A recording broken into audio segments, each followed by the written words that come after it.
Hi guys, welcome back. വാഴ 2, വാഴ 3 കോൺട്രവേഴ്സിനെ കുറിച്ചാണ് നമ്മളിവിടെ സംസാരിക്കുന്നത്.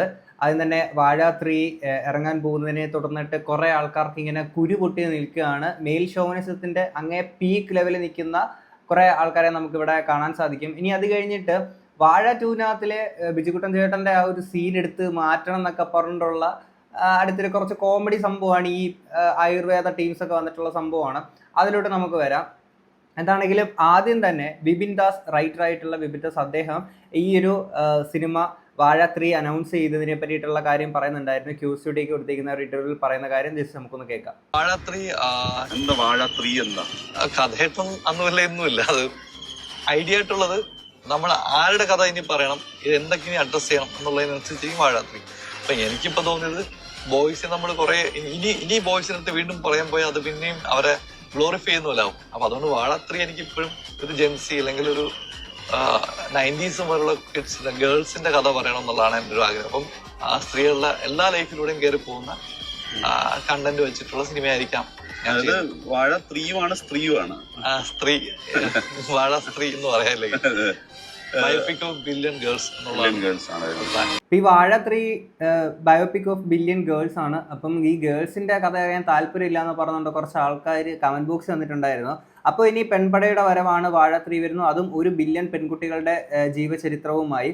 എന്നിട്ട് കമന്റ് ബോക്സ് നോക്കുമ്പോഴത്തേക്കിന് ഇവളുമാർക്ക് എന്ത് കഥ, ഏർലി മാരേജ്, പീരീഡ്സ്, പ്രസവ വേദന, മൂഡ് സിങ്സും ബെസ്റ്റീസും പറയും മയിലും ഒക്കെ ആയിരിക്കും. പെണ്ണുങ്ങളാണെങ്കിൽ സെന്റി അടിച്ച് അലമ്പാക്കും, ബോയ്സ് മതിയായിരുന്നു. മാർവൽ സിനിമാറ്റിക് യൂണിവേഴ്സ് മൂവ് ചെയ്തും സ്ത്രീകളെ ഉദ്ധരിക്കാൻ പോയിട്ടാണ്, പിന്നെ ഗതി പിടിച്ചിട്ടില്ല എന്നൊക്കെ പറഞ്ഞിട്ടുണ്ട്. എൻ്റെ പൊന്നടാതെ ഇത്രയും ഹേറ്റ് ഇവിടെ. ആദ്യം ഒരു പടം ഇറങ്ങട്ടെ, ആ പടം ഇറങ്ങി ആ പടം കണ്ടതിന് ശേഷം വന്നിട്ട് ഇരുന്ന് ഈ ഡയലോഗ് അടിക്കുക. അല്ലാതെ പടം ഇറങ്ങുന്നതിന് മുന്നേ ഇങ്ങനൊരു അനൗൺസ്മെന്റ് ചെയ്തു പെൺകുട്ടികളുടെ കഥയാണെന്ന് പറഞ്ഞപ്പോഴത്തേക്കിന് ഇവിടെ കുറെ എണ്ണങ്ങൾക്ക് കുരു കൊട്ടാൻ തുടങ്ങി. ഈ പറയുന്ന ആൾക്കാർക്ക് ഈ പീരീഡ്സും മൂഡ് സിങ്സും ഇത് ബെസ്റ്റീസും ഈ കഥ അല്ലാതെ ഗേൾസിന്റെ ബാക്കിയുള്ള ഏതെങ്കിലും കഥയെ പറ്റിയിട്ട് ഇവറ്റകൾക്ക് അറിയുമോ? അറിയത്തില്ല. ആ ഒരു വശങ്ങളോട്ടൊക്കെ കൂടുതൽ എക്സ്പ്ലോർ ചെയ്യുന്ന തരത്തിൽ സംഭവങ്ങൾ വരുന്നുണ്ടെങ്കിൽ അത് വരട്ടെ, നമുക്ക് അറിയണ്ടേ. ഇപ്പം ബോയ്സിന്റെ കഥ ഒട്ടുമിക്ക ആൾക്കാർക്കും അറിയാം. ഇപ്പം ബോയ്സിനാണെങ്കിലും ഗേൾസിനാണെങ്കിലും അറിയാം. ഇവന്മാരൊരു സർക്കിളിൽ കൂടിക്കഴിഞ്ഞാൽ എന്തൊക്കെയായിരിക്കും പറയാം, എന്തൊക്കെ അപരാധം പറയാം, എന്തൊക്കെ തമാശ ഉണ്ടാവും, എന്തൊക്കെ ഈ പറഞ്ഞ സെന്റിമെന്റൽ ആയിട്ട് സംഭവം, ഇതൊക്കെ എല്ലാവർക്കും മനസ്സിലാക്കാൻ പറ്റും. പെൺകുട്ടികളുടെ കേസ് വരുമ്പോഴത്തേക്കും ഇവരുടെ ഈ വേദന, ബുദ്ധിമുട്ട്, ഇതല്ലാതെ അതിനപ്പുറത്തോട്ട് ഇവരുടെ ഒരു ഫൺ സൈഡും അങ്ങനത്തെ കുറെ കാര്യങ്ങളൊക്കെ ഇല്ലേ. ഇതൊക്കെ എന്താണെന്ന് ഇപ്പൊ ഈ വീഡിയോ കാണുന്നതിൽ ഇങ്ങനത്തെ കമന്റ് ഒക്കെ ഇട്ടിരിക്കുന്ന ആൾക്കാരൊക്കെ ഉണ്ടെന്നുണ്ടെങ്കിൽ, നിങ്ങളുടെയൊക്കെ ഫ്രണ്ട് സർക്കിളിൽ ഈ പെൺകുട്ടികളൊക്കെ ഉണ്ടെങ്കിൽ അവരുടെ ഫ്രണ്ട്ഷിപ്പിന് ആ ഒരു ഫ്രണ്ട് സർക്കിളിൻ്റെ ഇടയിൽ നടക്കുന്ന കോമഡികൾ എന്തൊക്കെയാണ്? ഏറ്റവും കൂടുതൽ കോമഡികൾ നടക്കുന്ന ഈ ഹോസ്റ്റൽ, അതിനകത്ത് നടക്കുന്ന കുറെ ഭീകര സംഭവം കാര്യങ്ങളൊക്കെ ഉണ്ട്. അപ്പം ചില ആൾക്കാർ റീൽ കണ്ടന്റ് ആയിട്ടാണെങ്കിൽ ഇടയ്ക്കിടയ്ക്ക് ചെറിയ ചെറിയ സംഭവങ്ങളൊക്കെ ഇട്ട് കണ്ടിട്ടുണ്ട്. അപ്പം അതിനകത്ത് കുറെ ഫണ്ണുള്ള സംഭവങ്ങളും കാര്യങ്ങളൊക്കെ ഇല്ലേ.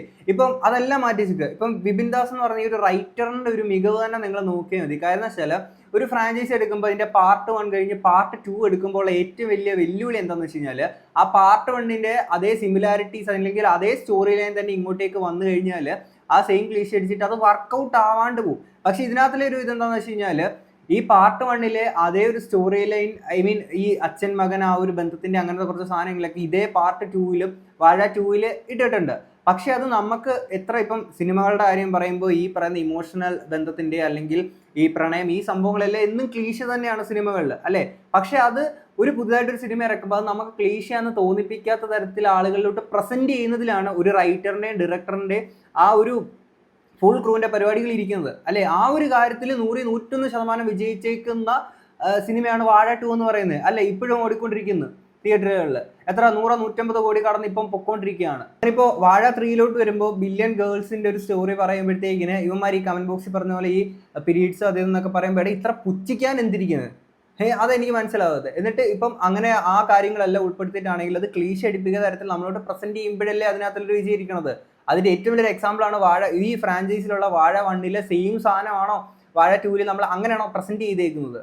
അപ്പൊ അതൊക്കെ ഇത് നോക്കരുത്. ഇനി ഇത് കഴിഞ്ഞിട്ട് പല ആളുകളും ഇതിനെ കുറിച്ചിട്ട് വീഡിയോസ് കാര്യങ്ങളൊക്കെ ഇട്ടിട്ടുണ്ടായിരുന്നു, പല പെൺകുട്ടികളും. അതിനകത്ത് ഒരു പെൺകുട്ടി ഇട്ടേക്കുന്ന ഒരു വീഡിയോ ഉണ്ട്, ഞാൻ ഇങ്ങോട്ട് പ്ലേ ചെയ്യാം. ഒരു കാര്യം ചോദിക്കട്ടെ, ഈ വാഴ 3ന്റെ പോസ്റ്ററിന്റെ താഴെ വന്ന നെഗറ്റീവ് കമന്റ്സിലൊക്കെ ഈ ആൾക്കാർ പറയുന്നതിൽ എന്തെങ്കിലും തെറ്റുണ്ടോ? ഇതുപോലെ ഫ്രണ്ട്സിന്റെ കൂടെ അടിച്ചു പൊളിച്ച് നടന്നിട്ടില്ല, പാടത്തും പറമ്പത്തും പോയി ഇരുന്നിട്ടില്ല, ചായ കുടിക്കാൻ പോയിട്ടില്ല, ഒറ്റ മൈൻഡിൽ എവിടെയും പോയിട്ടില്ല. വാഴ 2 നിങ്ങൾ കണ്ടില്ലേ, ബോയ്സിന്റെ പോലെ തന്നെ വെറും ഒരു സിനിമക്ക് പോയതിന് ആ കുട്ടി മാത്രം സ്പെഷ്യൽ ആയിട്ട് എന്തൊക്കെ ഡയലോഗുകളാണ് കേൾക്കേണ്ടി വന്നത്. ഇങ്ങോട്ട് തിരിയരുത്, ഇങ്ങോട്ട് നോക്കരുത്, അവരോട് സംസാരിക്കരുത്, ചിരിക്കരുത്, അങ്ങനെ നടക്കരുത്, ആ ഡ്രസ്സ് ഇടരുത്, അങ്ങനെ ചിരിക്കരുത്, അങ്ങനെ സംസാരിക്കരുത്, അങ്ങനെ നടക്കരുത്. ഇനി ഒരു പറയുന്ന പോലൊക്കെ മൂടിപ്പോച്ച് നടന്നാലും അങ്ങോട്ട് പോവാതിരുന്നാലും ഇങ്ങോട്ട് പോവാതിരുന്നാലും ഒക്കെ 90% പെൺകുട്ടികൾക്കും സെക്ഷൽ അബ്യൂസ് ചെറുപ്പത്തിൽ ഉണ്ടായിട്ടുണ്ട്. വാഴ 2 ഹാഷിറിന്റെ കഞ്ചാവ് പിടിക്കൂലേ, അതിലും ഭീകരമാണ് വീട്ടിലെ പെൺകുട്ടികളെ പ്രേമം പിടിക്കുന്നത്. ചേട്ടനോ അനിയനോ ഏതെങ്കിലും പെൺകുട്ടികളെ നോക്കുന്നുണ്ടോ? ഇതൊരു കോമഡി തമാശ. അമ്മയ്ക്ക് ആ കുട്ടിയുടെ ഫോട്ടോ ഒന്ന് കാണിച്ചു തരുമോ മോനെ? പെൺകുട്ടിയാണെങ്കിലോ വഞ്ചന, കൊടും ചതി, പാപ്പാക്കാനാവാത്ത തെറ്റ്, പീക്ക് സ്ലട്ട് ഷേമിങ്, അതും സ്വന്തം വീട്ടിൽ നിന്ന് ഫ്രീ ആയിട്ട്. പിന്നെ ബൈബിള്, ഖുറാന്, രാമായണൊക്കെ വെച്ച് സത്യം ചെയ്യിപ്പിക്കാം. ഇവിടെ കൊണ്ട് തീർന്നോ? ഇല്ലല്ല, ഇനിയാണ് കഥ ആരംഭിക്കാൻ പോണത്.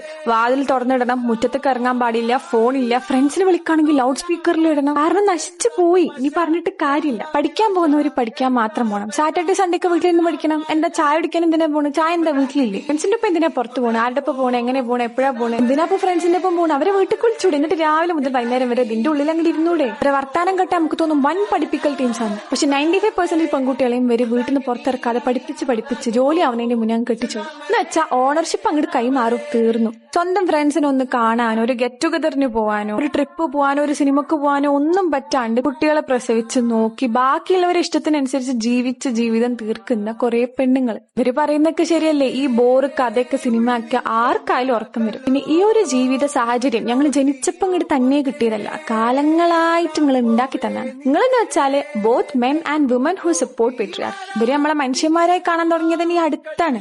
Last generation of innocent mothers പോലും അടിച്ചേൽപ്പിക്കപ്പെട്ട ഈ മഹത്വവൽക്കരണങ്ങൾ കൊണ്ട് ശ്വാസം മുട്ടി ജീവിക്കുന്ന, ബാക്കിയുള്ളവർക്ക് വേണ്ടി ജീവിക്കുന്ന മനുഷ്യന്മാരാണ് അവർ. വാഴ 2 കണ്ടിട്ട് കുറെ സിബ്ലിങ്സ് തമ്മിലുള്ള പ്രശ്നമൊക്കെ മാറി കുറെ പേര് നന്നായി എന്നൊക്കെ കേട്ടു. Yes, cinema is the most influential art form. അതിപ്പോ വാഴ ആയാലും അനിമൽ ആയാലും. നമ്മളെ ചുറ്റുമുള്ള 90% ആൾക്കാരുടെയും മെന്റാലിറ്റി ഷേപ്പ് ചെയ്തിരിക്കുന്നത് ചെറുപ്പം മുതലേ അവർ കാണുന്ന സിനിമകളാണ്. ഈ പണ്ടൊക്കെ ഉള്ള മലയാള സിനിമയിലെ പെണ്ണുങ്ങൾ എങ്ങനെയായിരുന്നു? ബുദ്ധിയില്ലാത്തവര്, പൈസന്റെ പിന്നാലെ പോകുന്നവര്, എന്തെങ്കിലും ഒരു സ്റ്റാൻഡിൽ ഉറച്ചു നിൽക്കുന്നവരാണെങ്കിൽ അഹങ്കാരികള്, ഭൂമിയോളം ക്ഷമിക്കുന്നവര്, അമ്മയാണെങ്കിൽ കവിയൂർ പൊന്നമ്മയുടെ പോലത്തെ അമ്മ. സോ സിനിമ മാറട്ടെ, അതിന്റെ കൂടെ നിങ്ങളും മാറണം. ഞാൻ ഈ പറഞ്ഞു വന്നപ്പോ തന്നെ മനസ്സിലായില്ലേ, നമ്മൾ അറിഞ്ഞുകൊണ്ടല്ലെങ്കിലും ഈ ഒരു ത്രെഡ് കുറച്ച് ബോറിംഗ് ആണെന്നുള്ളത്. സോ ചുറ്റുമുള്ളവരുടെ കമാൻഡ്സ് അനുസരിച്ച് ജീവിക്കാണ്ട് നിങ്ങളെ ലൈഫ് ഏറ്റവും ബ്യൂട്ടിഫുൾ ആയിട്ടുള്ള സ്റ്റോറി ആക്കി മാറ്റാം. എക്സാക്ട്ലി, കാഴ്ചപ്പാടുകൾ മാറണം. ഇപ്പം ഈ ഒരു ലോക സിനിമയുടെ കാര്യം പറയുകയാണെങ്കിൽ അതിനകത്ത് ലീഡ് ചെയ്തിരിക്കുന്ന കല്യാണി പ്രിയദർശനാണ്. അപ്പം അത്രയും വലിയൊരു വിജയം നേടിയിരിക്കുന്ന ഒരു സിനിമയാണ്. പക്ഷേ ഇവിടെ പല ആളുകളും അതിനെ അക്സെപ്റ്റ് ചെയ്യാൻ ബുദ്ധിമുട്ടുള്ളവർ പറയുന്നത് ആ സിനിമയുടെ അവസാനം ടൊവിനോയും ദുൽഖറും വന്നതുകൊണ്ടാണ് സിനിമയ്ക്ക് അത്രയും വിജയം കിട്ടുന്നത്. ഇല്ലെങ്കിൽ പടം പടം ജയിക്കൂല എന്നുള്ള രീതിയിൽ അത് അക്സെപ്റ്റ് ചെയ്യാൻ ഇവിടെ പലർക്കും ബുദ്ധിമുട്ടാണ്. പിന്നെ ഈ പീരീഡ്സ് അത് ഇത് അങ്ങനെ പറഞ്ഞതിനെ പുച്ഛിച്ച് തള്ളി കാണുന്ന ആൾക്കാരുണ്ടല്ലോ. എൻ്റെ പൊന്നടാവേ, ഈ സ്ത്രീകൾക്ക് പീരീഡ്സ് എന്ന് പറയുന്നൊരു സംഭവം ഉണ്ടാകുന്നതുകൊണ്ട് മാത്രമാണ് ഈ ലോകം ഇങ്ങനെ നിലനിൽക്കുന്നത്, നമ്മൾ മനുഷ്യന്മാരിങ്ങനെ ഇവിടെ നിലനിൽക്കുന്നത്. അതായത് ഗർഭം ധരിക്കുന്നതിൽ അവർക്ക് ആരോഗ്യപരമായിട്ട് മറ്റ് പ്രശ്നങ്ങളൊന്നും ഇല്ലാന്നുണ്ടെങ്കിൽ അവർക്ക് പീരീഡ്സ് ആവുന്നുള്ള ഒരു ഒറ്റ കാരണം കൊണ്ട് മാത്രമാണ് നമ്മളെല്ലാവരും ഇവിടെ ജനിച്ചിട്ടുള്ളത്. ഓക്കെ, അപ്പോൾ അങ്ങനെ അങ്ങ് പറ്റിച്ചങ്ങ് പുച്ഛിച്ച് തള്ളരുത്. ഓക്കെ, അതിൻ്റെ ഒപ്പം തന്നെ ഇവിടെ സ്ത്രീകൾക്ക് പീരീഡ്സ് ആവുന്ന സമയത്ത് അല്ലെങ്കിൽ പീരീഡ്സ് ആവുന്ന സ്ത്രീകളെ ഇവിടുത്തെ ദൈവങ്ങൾക്ക് പോലും പേടിയാണ്. ഓക്കെ, അപ്പോൾ പിന്നെ മനുഷ്യന്മാരുടെ കാര്യം പറയണോ? ഈ ദൈവങ്ങളുടെ മുന്നിൽ ഒരു ക്രിമിനൽ ആയിട്ട് ഒരു ഗോവിന്ദശാമിനെ പോലെ ഒരു വ്യക്തി വന്നു കഴിഞ്ഞാൽ അവിടെ അയാൾക്ക് വന്ന് തൊഴാൻ പേടിയോ കാര്യങ്ങളൊന്നും ഇല്ല, ദൈവത്തിന് പേടിയൊന്നുമില്ല. എന്നാൽ പീരീഡ്സ് ആവുന്ന സമയത്ത് ഒരു സ്ത്രീ വന്ന് തൊഴാൻ വന്നു കഴിഞ്ഞാൽ അവിടെ ദൈവങ്ങൾക്ക് പേടിയാണ്. അപ്പോൾ പിന്നെ മനുഷ്യന്മാരുടെ കാര്യം പറയണം. ഇനി ഇത് കഴിഞ്ഞിട്ട് അടുത്തൊരു പെൺകുട്ടിയുടെ വീഡിയോ കൂടെ ഇങ്ങോട്ട് വെക്കാം. പെൺകുട്ടികൾക്ക് ചെയ്യാൻ പറ്റാത്ത പല കാര്യങ്ങളും ബോയ്സ് ആണെന്നുള്ള പ്രിവിലേജ് കൊണ്ട് മാത്രം ആൺകുട്ടികൾക്ക് ചെയ്യാൻ പറ്റാറുണ്ട്. അതുകൊണ്ട് തന്നെ നമുക്ക് ഗേൾസിനെ 4 കാറ്റഗറി ആയിട്ട് തിരിക്കാം. എല്ലാ പ്രിവിലേജും ഉണ്ടായിട്ട് ഇഷ്ടമുള്ള കാര്യങ്ങളൊക്കെ ചെയ്ത് ഡ്രീംസ് എല്ലാം നടത്തിക്കൊണ്ട് പോകുന്ന ഗേൾസ്. എനിക്ക് ഇഷ്ടമുള്ള കാര്യങ്ങളും ഡ്രീംസ് ഒന്നും നടത്താൻ പറ്റാണ്ട് അത് കിട്ടാൻ വേണ്ടി ഫൈറ്റ് ചെയ്ത് അത് എങ്ങനെയെങ്കിലും കിട്ടിക്കുന്ന ആൾക്കാർ. ഇഷ്ടമുള്ള കാര്യങ്ങൾ ഫൈറ്റ് ചെയ്തിട്ട് നടത്തിക്കാൻ പറ്റാത്തതുകൊണ്ട് കള്ളത്തരം കൊണ്ടും മാനിപ്പുലേഷൻ കൊണ്ടും നടത്തിയെടുക്കണവർ, ഒന്നും ചെയ്യാൻ പറ്റാണ്ട് ഇഷ്ടമില്ലാത്ത ലൈഫ് ജീവിക്കണവരാണ് അവസാനത്തെ കാറ്റഗറി. 4 കാറ്റഗറിയിലുള്ള ഗേൾസിന്റെ എക്സ്പീരിയൻസ് 4 പലതാ. അതുകൊണ്ട് നമുക്ക് പറയാനും കുറെ ബാക്ക് സ്റ്റോറീസ് ഒക്കെ ഉണ്ട്. ആണായാലും പെണ്ണായാലും നമ്മുടെയൊക്കെ ലൈഫിൽ ഏതെങ്കിലും ഒരു സിറ്റുവേഷനിൽ നമ്മളൊക്കെ വാഴകളായിട്ടുണ്ട്. അതുകൊണ്ട് ഇത് വാഴപ്പേരിൽ നിങ്ങൾ ഇങ്ങനെ ജെൻഡർ പ്രോബ്ലംസ് ഉണ്ടാക്കുവാണെങ്കിൽ ഷെയിം ഉണ്ട്.